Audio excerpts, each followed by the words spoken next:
पटना के AIIMS, PMCH, IGMS और NMCH hospital के डॉक्टर हड़ताल पर हैं और सभी कोलकाता के ट्रेनी डॉक्टर को न्याय दिलाने एवं अपनी सुरक्षा की मांग कर रहे हैं।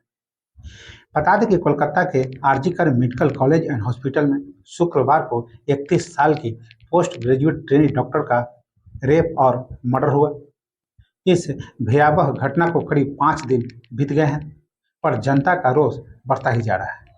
लड़की के साथ जिस तरह की दरिंदगी हुई है, उसकी तुलना दिल्ली में निर्भया केस से की जा रही है, पर संवेदनशील घटना पर जिस तरह पश्चिम बंगाल सरकार का रिएक्ट कर रही है, वह कम आश्चर्यजनक नहीं है।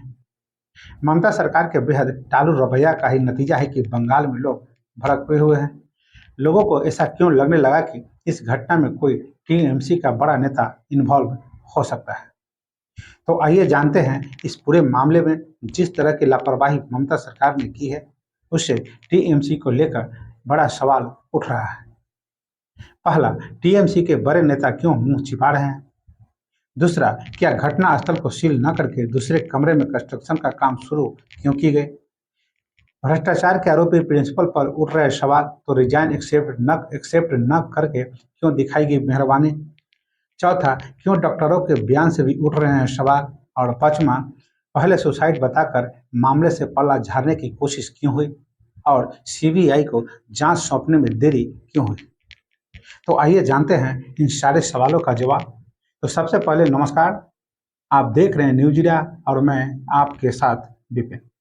TSF variety mega mall, the lifestyle living store, products जो बनाए आपके लाइफस्टाइल को लाजवाब। यहाँ मिलेगा आपको premium products from home furnishing, home decor, kitchen utility, home utility, gifts, toys, premium soft toys, gardening products और स्मार्ट गैजेट्स। तो चलिए आइए, Rajiv Nagar, road number 0, Lalti market, first floor. Kolkata महिला डॉक्टर रेप मर्डर केस में इंसाफ की मांग को लेकर देश भर में विरोध प्रदर्शन हो रहे हैं, पर इन आंदोलनों पर टीएमसी नेता चुप्पी साधे हुए हैं। कोलकाता रेप केस अगर समान घटना है तो फिर टीएमसी के नेता मुंह छुपाए क्यों घूम रहे हैं? टीएमसी की बड़ी नेताओं में से एक काकोली घोष और उनके पति, जो आरजीकर मेडिकल कॉलेज के भूतपूर्व छात्र हैं, पर अब तक घटना पर कुछ भी बोलने से बच रहे हैं। टीएमसी के चर्चित नेता हैं महुआ मोइत्रा, टीएमसी के टिकट पर सांसद हैं। आए दिन मोदी सरकार के खिलाफ सवाल पूछने के बहाने जहर उगलती रहती है, पर जब स्वतंत्र पत्रकार अजीत अंजुम ने कोलकाता रेप केस पर उनसे कुछ सवाल पूछना चाहे तो उन्हें मोइत्रा ने ब्लॉक कर दिया। यही नहीं, कुछ और पत्रकारों को भी उन्होंने ब्लॉक कर दिया है। टीएमसी नेता रेप केस पर कुछ भी बोलने से बच रहे हैं। हालांकि इस बीच तृणमूल कांग्रेस के वरिष्ठ नेता और राज्यसभा सांसद सुखेंदु शेखर ने आरजीकर मेडिकल कॉलेज और अस्पताल में आधी रात को होने वाले विरोध प्रदर्शन में शामिल होने की बात कही। वरिष्ठ नेता ने इस बारे में एक्स पर जानकारी दी और उन्होंने कहा कि मैं प्रदर्शन में शामिल होने जा रहा हूं, क्योंकि लाखों बंगाली परिवारों की तरह मेरी भी एक बेटी और छोटी पोती है। हमें उठ खड़ा होना चाहिए। महिलाओं के खिलाफ क्रूरता बहुत हो गई है। आइए हम सब मिलकर इसका विरोध करें, चाहे कुछ भी हो जाए। दरअसल तृणमूल कांग्रेस के नेता इस मुद्दे से जितनी दूरी बनाएंगे, जनता का संदेह ममता सरकार पर उतना ही बढ़ता जाएगा। कोलकाता के आरजीकर मेडिकल अस्पताल में के हड़ताली डॉक्टर का कहना है कि अस्पताल के जिस सेमिनार हॉल में इस जघन्य अपराध को अंजाम दिया गया, उसे सील किया जाना चाहिए था, पर सेमिनार हॉल को सील क्यों नहीं किया गया? यह सवाल काफी हद तक सही भी है। सड़क पर अगर हादसे होते हैं, किसी की मौत होती है, तो उस जगह को कुछ देर के लिए ब्लॉक कर दिया जाता है। यहाँ पर तो एक लड़की को इतनी बुरी तरह मारा गया कि उसके पैर तक तोड़ दिए गए थे। लड़की के शरीर पर कोई कपड़ा भी नहीं था। इसके बावजूद घटना स्थल को सील न करना जाहिर है कि किसी साजिश की ओर इशारा करता है।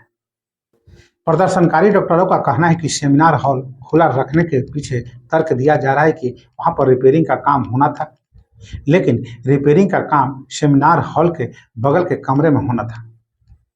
सेमिनार हॉल के भीतर सीसीटीवी कैमरा भी नहीं था। ये एक बहुत बड़ा लापरवाही है। प्रदर्शनकारियों ने सेमिनार हॉल के सामने निर्माण कार्य पर भी सवाल खड़े किए हैं। इनका कहना है कि सबूतों से छेड़छाड़ करने के लिए ही इस कंस्ट्रक्शन को शुरू किया गया है। क्या यह सब अपराध के सबूत मिटाने के लिए किया गया है? ऐसे में निष्पक्ष जांच कैसे होगी? दूसरा, आरजी कर मेडिकल कॉलेज के प्रिंसिपल पर भ्रष्टाचार के कई आरोप पहले से भी रहे हैं। रेप और हत्या की इस विभत्स घटना के बाद उनके इस्तीफे की मांग फिर जोर पकड़ी। इस पर कॉलेज के प्रिंसिपल संदीप घोष ने सोमवार को अपना इस्तीफा दे दिया। इसके बाद इस्तीफे की मांग करने वाले प्रदर्शनकारी शांत हो गए थे। लेकिन ममता बनर्जी की सरकार ने प्रिंसिपल घोष का इस्तीफा स्वीकार न करते हुए उन्हें दूसरे कॉलेज का प्रिंसिपल बना दिया। साथ ही मुख्यमंत्री ने आरजीकर कॉलेज में श्रीहर्ता पाल को प्रिंसिपल नियुक्त कर दिया। पाल स्वास्थ्य भवन में ओएसडी थी। ममता बनर्जी का प्रिंसिपल घोष के प्रति नरम रवैया भी जनता के मन में संदेह को घेरे को और बड़ा बना देता है। प्रिंसिपल संदीप घोष को लेकर सरकार का भले ही नरम रुख हो, पर टीएमसी के नेता ही मुख्यमंत्री के इस फैसले पर खुश नजर नहीं आ रहे हैं। टीएमसी के इटली से विधायक स्वर्ण कमल शाह ने संदीप घोष के बारे में मीडिया को जो बातें बताया वो वाकई ही शोचनीय है। शाह कहते हैं कि एक दूसरे कॉलेज में जब वो प्रिंसिपल के पद पर जब वो रहे तो उनके डॉक्टरों के साथ रिश्ते अच्छे नहीं थे। काफी डॉक्टर उनके रवैये की वजह से उन्हें पसंद नहीं करते थे और उन्होंने आगे कहा, यहाँ तक कि डॉक्टर उनसे बिना अपॉइंटमेंट के मिल भी नहीं सकते थे। अगर उनसे बिना समय मांगे वो मिलने चले जाते थे तो डॉक्टरों को बाहर रखा जाता था। हाईकोर्ट ने मेडिकल कॉलेज के प्रिंसिपल को दूसरे कॉलेज का प्रिंसिपल बनाने पर पश्चिम बंगाल सरकार को कटघरे में खड़ा किया है। कोलकाता रेप मामले में हाईकोर्ट ने सुनवाई करते हुए मेडिकल कॉलेज के प्रिंसिपल से कहा कि वह अपने आप छुट्टी पर चले जाएं, वरना कोर्ट आदेश पारित करेगी। हाईकोर्ट ने सुनवाई के दौरान यह भी पूछा कि जब एक छात्र की मौत हुई थी तो फिर उस मामले में प्रिंसिपल की तरफ से कोई शिकायत क्यों नहीं दी गई। यह संदेह को पैदा करता है। तीसरा, कोलकाता में लेडी डॉक्टर के रेप और मर्डर केस में डेड बॉडी देखकर ही यह बात पता चल रही थी कि उसके साथ बर्बरता की गई है, पर पुलिस को पहले सुसाइड लगा। जब दबाव बढ़ा तो एक आरोपी को गिरफ्तार करने की जहमत उठाई गई। अब पोस्टमार्टम रिपोर्ट की कहानी सुनकर ममता सरकार और पुलिस क्या जवाब देगी?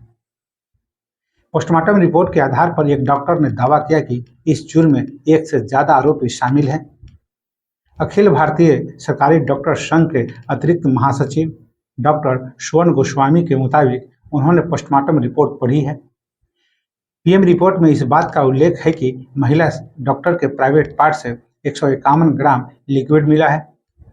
डॉक्टर गोस्वामी का दावा है कि इतनी ज्यादा मात्रा किसी एक शख्स की नहीं हो सकती। डॉक्टर का दावा है कि रिपोर्ट से इस जघन्य अपराध में कई लोग के शामिल होने का संकेत मिलता है। महिला डॉक्टर के शरीर पर जिस प्रकार की चोट मिली है और जितनी ताकत से उस पर हमला करने में लगाई गई है, यह किसी एक व्यक्ति का काम नहीं हो सकता। लेडी डॉक्टर के परिवार को भी पहले भी यह आशंका जता चुके हैं। डॉक्टर गोस्वामी ने कोलकाता पुलिस के उस बयान का भी खंडन किया है जिसमें एक ही आरोपी होने की बात कही गई है। एक मीडिया चैनल से मृत डॉक्टर के परिवार ने जो बातें बताई है वो और ज्यादा हैरान करने वाली है। मृत लड़की की एक महिला पड़ोसी ने बातचीत में कहा, करीब 10:30 बजे मेरे पड़ोसी मृतक की मां चीखते बिलखते और रोते हुए मुझसे लिपटी और कहती है कि सब कुछ खत्म हो गया। मैंने कहा, क्या हो गया? उन्होंने कहा कि मेरी लड़की सुसाइड कर लिया है। एक खबर आई है हॉस्पिटल से। मैंने पूछा, सुसाइड कब, कैसे? उन्होंने कहा कि अस्पताल से यही बोला गया है। हम 4 लोग, मैं, लड़की के माता पिता और हमारे एक साथी अस्पताल पहुंचे। वहां हमको 3 घंटे तक खड़े रखा गया। माँ बाप हाथ जोड़ते रहे कि हमारी बच्ची का मुंह एक बार दिखाओ, लेकिन नहीं दिखाया गया। 3 घंटे बाद माता पिता को सेमिनार हॉल ले जाया गया। पिता ने अपने मोबाइल फोन में फोटो खींचने के बाद लाकर मुझे दिखाया। उसके मुंह में खून था, चश्मे को कुचा गया था, जिसके कारण आंखों से खून निकला था। शरीर पर कोई कपड़ा नहीं था, पैर दोनों राइट एंगल में थे, एक पांव बेड के तरफ, दूसरा पांव बेड के दूसरी तरफ था। जब तक पेल्विक गर्डर नहीं टूटता है पैर ऐसे नहीं हो सकते। गला घोटकर उसे मारा गया। अस्पताल प्रशासन की ओर से लिपापोती के बाद से ही परिवार के साथ साथ इस मामले से जुड़े लोग जांच को शक की नज़र से देखने लगे। सरकार को इस मामले में लापरवाही का जवाब देना मुश्किल हो रहा है। घटना जितनी विभत्स थी उसके हिसाब से एक महिला मुख्यमंत्री से होती है कि वे ऐसे संवेदनशील मामलों पर ज़्यादा संवेदनशीलता दिखाएगी, पर ऐसा नहीं हुआ। राज्य के मुख्य विपक्षी दल भारतीय जनता पार्टी की तरफ से सीबीआई जांच की मांग की जा रही थी। राज्य सरकार चाहती तो इस मुद्दे को सीबीआई को सौंपकर राजनीतिक रूप से बढ़त हासिल कर सकती थी, पर ऐसा न करके सबूतों को नष्ट होने जाने दिया गया। जनता इसलिए भी उद्वेलित है। उसे लगता है कि जरूर दाल में कुछ काला है। अगर सरकार 2 दिन पहले सीबीआई को केस सौंपने का फैसला ले लेती तो शायद इस मामले में हाईकोर्ट को हस्तक्षेप नहीं करना पड़ता। भाजपा ही नहीं, इंडिया गठबंधन के दलों ने भी मुख्यमंत्री से सख्त कार्रवाई और पीड़ित परिवार को इंसाफ दिलाने की मांग की थी। हालांकि इसके पहले सत्तारूढ़ सरकार को संदेशखाली मुद्दे पर भी इसी तरह के आरोप झेलने पड़े थे। शाहजहां शेख की गिरफ्तारी लंबी गुमशुदगी के बाद तब हुई थी जब हाईकोर्ट ने राज्य सरकार की सीआईडी और पुलिस को अल्टीमेटम दिया था। फिर भी सरकार ने अपनी पिछली गलतियों से सबक नहीं सीखा, क्योंकि जनता वोट तो दे ही रही है। तो बस अभी के लिए इतना ही। अगर आपने अभी तक मेरा चैनल को सब्सक्राइब और फॉलो नहीं किए हैं तो अवश्य कर लें और इसी के साथ मुझे आज्ञा दीजिए। नमस्कार।